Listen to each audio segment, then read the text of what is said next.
বিশেষ করে ওপারে ভারতের পেট্টাপোল, এপারে বেনাপোল। ভারতের পেট্টাপোল বেনাপোল স্থল বন্দরে বেড়েছে তীব্র যানজট। যানজটের কিছু দৃশ্য দেখাবো আমরা।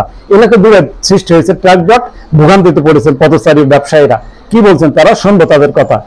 এমন জাম হয়ে যাচ্ছে, আমরা এই দিক থেকে যাতায়াত করতে পারছি না, যাত্রীরা ভোগান্তির ভিতরে পড়ে যাচ্ছে, আমাদেরও অসুবিধা হয়ে যাচ্ছে, আমাদের অল্পতে বাসায় চলে যেতে যাচ্ছে, কারণ এখানে রাস্তার ভিতরে অনেক সময় ধরে বসে থাকতে হচ্ছে, এই জন্য আমাদের খুব কষ্ট হচ্ছে।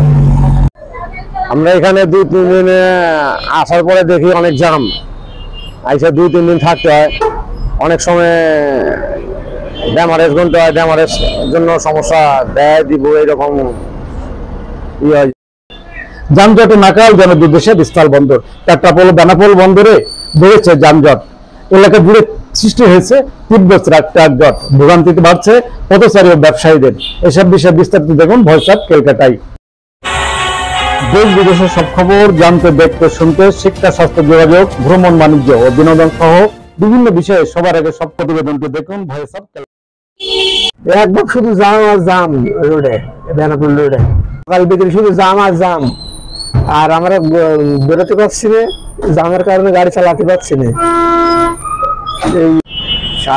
যানজটের নগরীতে পরিণত হয়েছে যেন ভারত বাংলাদেশের বিভিন্ন শুল্ক স্টেশন। বিশেষ করে দেশের বৃহৎ স্থল বন্দর বেনাপোলে বেড়েছে তীব্র যানজট। এলাকার সড়ক মহাসড়ক থাকছে তীব্র যানজটে। সকাল থেকে গভীর রাত পর্যন্ত যশোর বেনাপোল মহাসড়কের বন্দর এলাকায় থাকছে পণ্যবাহী ট্রাক এবং যানজটও। ফলে দুর্ভোগে পড়ছেন পথচারী সহ আমদানি রপ্তানির সাথে সংশ্লিষ্টরা। সারা রাত ধরে আসি, কালকে বিকেল 5টার সময় লাইনে দিয়েছি, দেওয়ার পরে রাত্রে তো গাড়ি টানিনি, 1 ঘন্টা 1.5 ঘন্টা পরে গিয়ে একটা করে গাড়ি টানছে। সারা রাত ধরে এসছি, কালকে বিকাল 5টার সময় গাড়ি লাইনে দিয়েছি, দেওয়ার পরে 1 ঘন্টা 1.5 ঘন্টা পর পর একটা করে গাড়ি টানছে, জানি না কিছু জাম। ভোগান্তিতে পড়েছেন দেশ বিদেশ থেকে আসা পাসপোর্ট যাত্রীরাও। যানজটে নাকাল যেন বন্দরবাসী। 5 কিলোমিটার এলাকা জুড়ে আমদানি রপ্তানি ট্রাকের দীর্ঘ লাইনে সৃষ্টি হচ্ছে ভয়াবহ যানজটের। নির্বাক রয়েছে যেন প্রশাসন। দেশের বৃহৎ স্থলবন্দর বেনাপোল ও ওপারে পেট্টাপোল বন্দরে প্রতিনিয়ত বাড়ছে পণ্যবাহী ট্রাক জট। এবং বেনাপোল ও পেট্টাপোল স্থল বন্দরে প্রতিদিন যাতায়াত করে 5 থেকে 7,000 পাসপোর্ট যাত্রী এবং 6 শতাধিক আমদানি রপ্তানি ট্রাক। দূরপাল্লা পরিবহন, বাস, মাইক্রো, প্রাইভেট, নসিমন, করিমন, ইজি রাইড, ভ্যান সহ হাজারো ছোট বড় বিভিন্ন যানবাহন চলাচল করে একই এই মহাসড়কগুলো দিয়ে। বন্দরে নেই কোনো আমদানি রপ্তানি টার্মিনাল সহ পর্যাপ্ত জায়গা। তবে ভারতে শেড ইয়ার্ডে পর্যাপ্ত জায়গা থাকলেও বেনাপোলে তেমন গড়ে ওঠেনি শেড ইয়ার্ড। নামে মাত্র শেড ইয়ার্ড গড়ে উঠলেও রয়েছে জায়গা স্বল্পতা। এখনো জায়গা স্বল্পতা প্রকার বলে জানিয়েছেন বন্দরের সাথে সংশ্লিষ্টরা। ফলে যানজটের নগরীতে পরিণত হয়েছে স্থল বন্দর বেনাপোল। এদিকে গত 2 দিন ভারত ও বাংলাদেশের সরকারি ছুটিতে বন্ধের পর বেড়েছে আমদানি রপ্তানিবাহী ট্রাকের ভয়াবহ চাপ। নেই ট্রাফিক ব্যবস্থা সহ প্রশাসনের নজরদারি। ফলে যানজটে হাঁপিয়ে উঠছেন সর্বসাধারণ। শিক্ষার্থী, চাকরিজীবী, ব্যবসায়ী সহ দূর দূরান্ত থেকে আসা যাত্রীরা পড়ছেন মহাবিড়ম্বনায়। নষ্ট হচ্ছে তাদের সময়, খরচ বাড়ছে খরচ ও অর্থ যাচ্ছে। লোকসানে পড়ছেন এসব ব্যবসায়ীরা। বন্দরের ধারণ ক্ষমতা কম থাকায় আমদানি রপ্তানি বাণিজ্যের সাথে সংশ্লিষ্টরা ঝুঁকছেন অন্য বন্দরে। ফলে হুমকির মুখে পড়েছে বেনাপোল সহ পেট্টাপোল বন্দর। 2 দিন বন্ধ গেল জামটা, এই 4 দিন এই জামটা খুব লেগে গেছে, বুঝলেন তো। এই জামটা কাটাতে পারছে না। যেমন আপনার ইম্পোর্টের গাড়ি জাম, যেমন আমাদের ইন্ডিয়ান গাড়ি খালি জাম। এই জামটা আজকে 2 দিন ধরে দেখছি একই রকম জাম চলছে। কালকে বিকাল 5টার সময় গাড়ি লাগিয়েছি ওখানে, আমরা এখন এসে দাঁড়িয়েছি, ধরুন কি বলবো, সারা রাত ধরে 1 কিলোমিটার এসেছি। দ্রুত জায়গা সম্প্রসারণ সহ যানজট রোধে বন্দর কাস্টম কর্তৃপক্ষের হস্তক্ষেপ চেয়েছেন আমদানি রপ্তানির সাথে সংশ্লিষ্টরা। বাংলাদেশ ভারত চেম্বার অব কমার্সের পরিচালক মতিয়ার রহমান জানান, আগে থেকে বেনাপোল বন্দর দিয়ে বেড়েছে আমদানি রপ্তানি।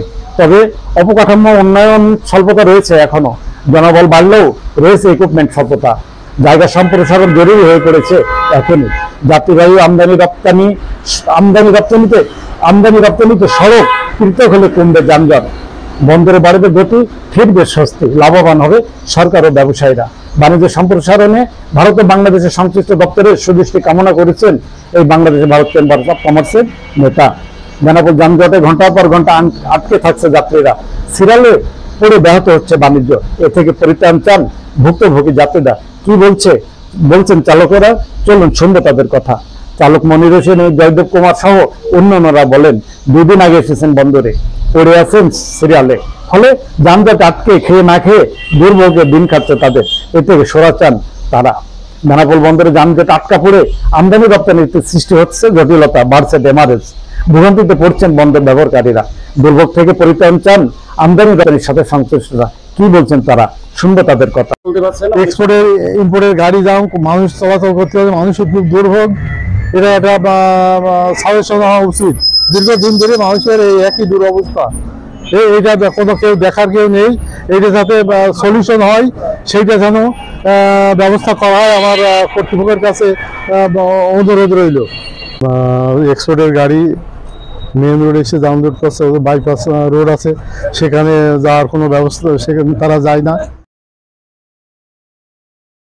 তবে বন্দর কর্তৃপক্ষ জানান, গত দুদিনে সরকারি ছুটিতে পোর্ট বন্ধ থাকায় ইসফল বন্দরে বেড়েছে ট্রাকের চাপ, কিছুটা সৃষ্টি হয়েছে যানজটেরও। সৃষ্ট জটিলতা নিরসনে কাজ করছেন বন্দর কর্তৃপক্ষ। বন্দর ব্যবহারকারী বিভিন্ন সংগঠন ও প্রশাসনের সহযোগিতা চাওয়া হয়েছে বলেও জানান বন্দর কর্তৃপক্ষ। ইতিমধ্যে দু একদিন পরেই চাপ বা বন্দরের যানজট কিছুটা কমার আশা করেন বন্দর সংশ্লিষ্টরা। হ্যাঁ ভিউয়ার্স, আমাদের ভিডিওটি সম্পর্কে মতামত জানাবেন লাইক ও কমেন্টস করে, আর ভালো লাগলে শেয়ার করে অন্যকে দেখার সুযোগ করে দিবেন। আর আমাদের চ্যানেলটিতে নতুন হলে এখনই করে নেবেন সাবস্ক্রাইব।